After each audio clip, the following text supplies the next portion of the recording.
Assalamu alaikum wa rahmatullahi wa barakatuh. J'espère que vous allez bien. Donc, comme vous voyez, notre cours sera porté sur un nouveau chapitre intitulé Le produit scalaire. Dans ce chapitre, on va commencer par le premier paragraphe. Le produit scalaire des deux vecteurs. Ce grand paragraphe est divisé en 4 petits paragraphes. Le premier paragraphe est la forme trigonométrique du produit scalaire. Là, on va définir le produit scalaire en donnant une formule qui s'appelle la forme trigonométrique du produit scalaire. Dans le deuxième paragraphe, le produit scalaire et la projection, on va savoir une proposition qui va nous permettre de calculer le produit scalaire à l'aide de la projection. Alors que le troisième paragraphe ne sera utile dans du calcul algébrique. Enfin, le quatrième paragraphe sera consacré à des conséquences du produit scalaire. Revenons maintenant au premier notre paragraphe, la forme trigonométrique du produit scalaire. Définition. Étant donné deux vecteurs non nuls U et V, c'est quoi le produit scalaire de U par V? Le produit scalaire de U par V est le nombre réel noté UV où U.V égale à la norme de U fois la norme de V fois cosinus alpha avec alpha et la mesure de l'angle orienté des deux vecteurs U et V modulo de P. Notez que les vecteurs U et V doivent être non nuls, car si le vecteur U ou le vecteur V était nul, alors le nombre alpha ne serait pas défini. Donc, on ne peut pas appliquer la formule. Cela nous conduit à se poser la question suivante. Question. Si l'une des deux vecteurs est nulle, comment est-ce qu'on peut définir le produit scalaire? Pour répondre à cette question, on fait appel à une convention. Convention. Si U est nul ou V est nul, on convient de noter leur produit scalaire par 0. Exemple, AB c'est un triangle équilatéral avec AB égale à 4. Calculer le produit scalaire AB scalaire AC. Donc, dans un premier temps, on applique la formule au vecteur AB et AC. Ce qui va nous donner, on a la norme des vecteurs AB égale à 4. Or, ABC est un triangle équilatéral, alors la norme des vecteurs AC égale à 4. Il ne reste alors qu'à déterminer alpha. Or, ABC est un triangle équilatéral, alors tous les angles sont égaux. Chaque angle a pour mesure égale à P sur 3 modulo de P. Donc, on peut prendre alpha égale à P sur 3. Et par application numérique, on trouve 4 fois 4 fois cosinus P sur 3. Mais on a cosinus P sur 3 égale à 1 demi. Enfin, le résultat. Deuxième paragraphe, produit scalaire et la projection. Proposition, soit ABC un triangle et H le projeté orthogonal du point C sur la droite AB. Alors, deux cas se produisent. Le premier cas, si les vecteurs AB et H ont le même sens, alors AB scalaire AC égale à AB fois AH. Deuxième cas, si les vecteurs AB et AH ont de sens contraires, alors AB scalaire AC égale A moins B fois AH. Voyons maintenant comment retenir cette proposition. Voici un triangle ABC.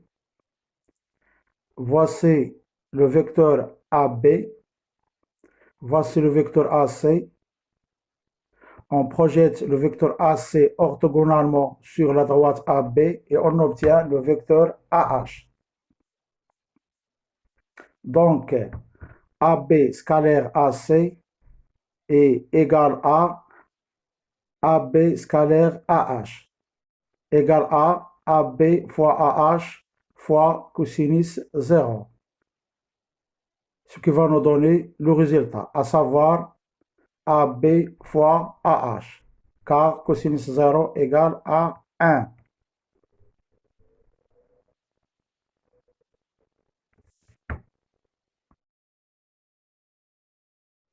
Pour le deuxième cas, voici un triangle ABC.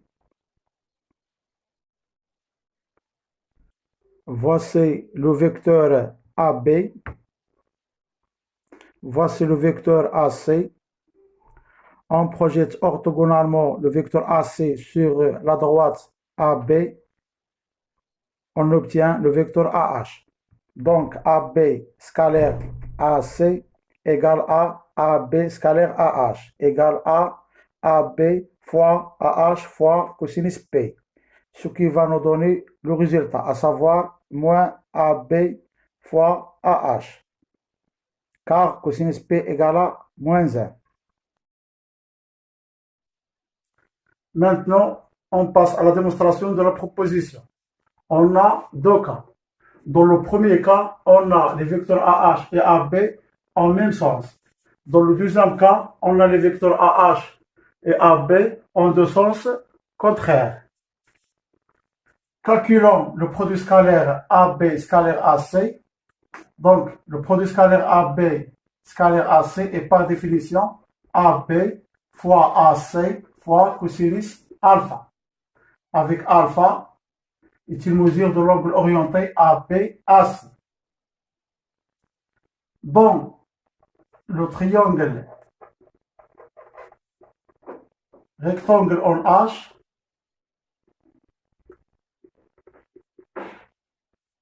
ACH, on a AH et le côté adjacent de l'angle. Donc AH égale à AC fois cosinus alpha.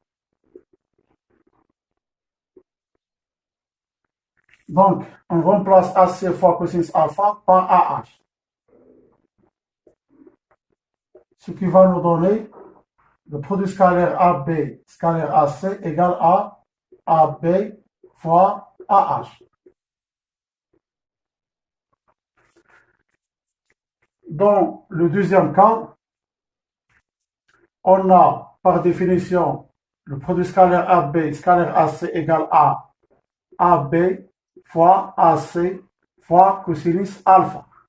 Avec alpha, est une mesure de l'angle orienté AB-AC dans le triangle rectangle en H, le triangle ACH, on a AH et le côté adjacent de l'angle qui a pour mesure bêta. Donc, AH égale à AC cosinus bêta. C'est-à-dire AH égale à AC fois cosinus, c'est quoi bêta? C'est P moins alpha. Or, cosinus P moins alpha égale à moins cosinus alpha. Donc AH égale à moins AC cosinus alpha. D'où moins AH égale à AC fois cosinus alpha. On remplace AC fois cosinus alpha par moins AH. On obtient le produit scalaire AB scalaire AC égale à AB fois moins AH, c'est-à-dire moins AB fois AH. Et la démonstration est terminée. Troisième paragraphe, propriété algébrique du produit scalaire. Remarque, U scalaire U égale à la norme de I fois la norme de I fois cosinus 0 égale à la norme de I au carré. Cette remarque va nous permettre d'utiliser la notation suivante. Notation, on peut noter alors U scalaire U par U au carré. C'est le carré scalaire du vecteur U. Et on a la norme de U égale à la racine carrée de U au carré. Proposition, soit U et V de vecteurs, on a U scalaire V égale à 0 si et seulement si les vecteurs U et V sont orthogonaux.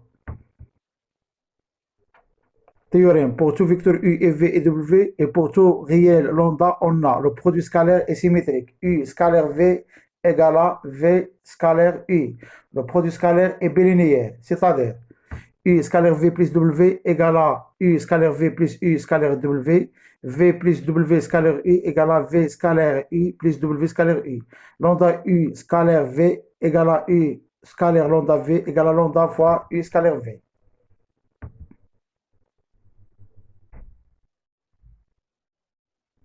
Propriété, les identités remarquables. Pour tout vecteur U et V, on a les trois identités remarquables pour le produit scalaire.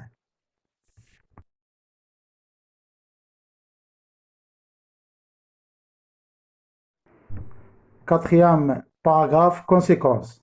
Propriété, si A, B et C, 3 points du plan, alors BC au carré égale à AB au carré plus AC au carré moins 2 AB scalaire AC, ce qui revient à dire que AB scalaire AC égale à un demi-facteur AB au carré plus AC au carré moins BC au carré.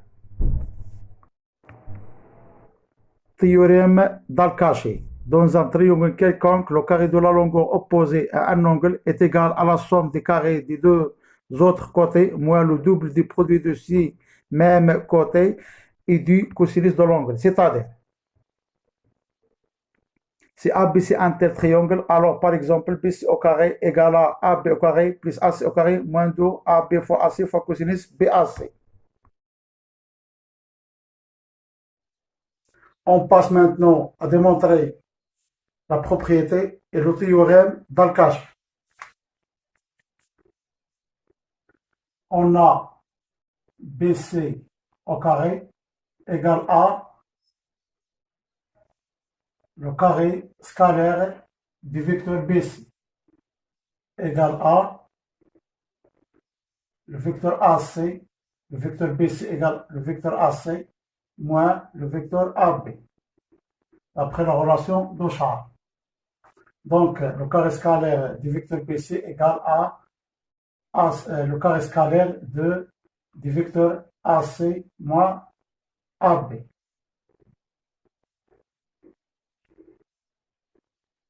Ce qui va nous donner AC au carré moins 2 fois AC scalaire AB plus le carré scalaire du vecteur AB. Le carré scalaire du vecteur AC égale à AC au carré. Le carré scalaire du vecteur AB égale à AB au carré.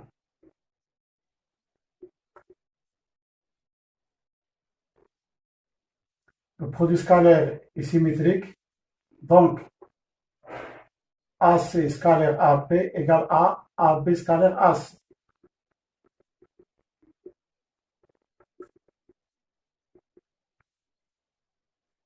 Enfin, on obtient AB au carré plus AC au carré moins 2 AB scalaire AC.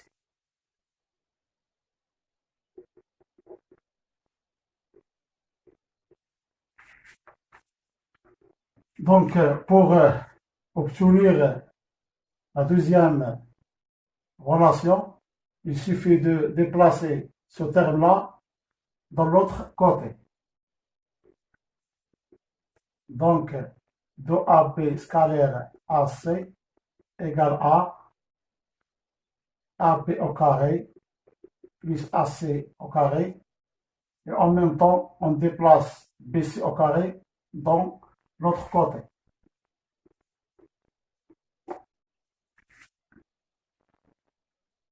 On déplace maintenant 2 vers l'autre côté.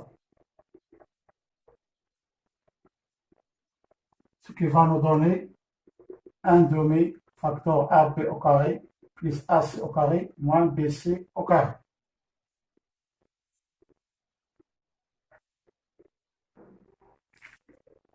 Pour le théorème d'Al-Kachi, on utilise la relation 1. La relation 1 signifie que BC au carré égale à AB au carré plus AC au carré moins 2 AB scalaire AC égale à AB au carré plus AC au carré moins 2. Le produit scalaire est par définition AB fois AC fois cosinus de l'angle, ou bien cosinus d'une mesure de l'angle orienté ABAC. Or, cosinus ne change pas si on ajoute plus de KP. Donc, il suffit de prendre l'angle géométrique BAC. Enfin, on trouve la relation d'Al-Kachi.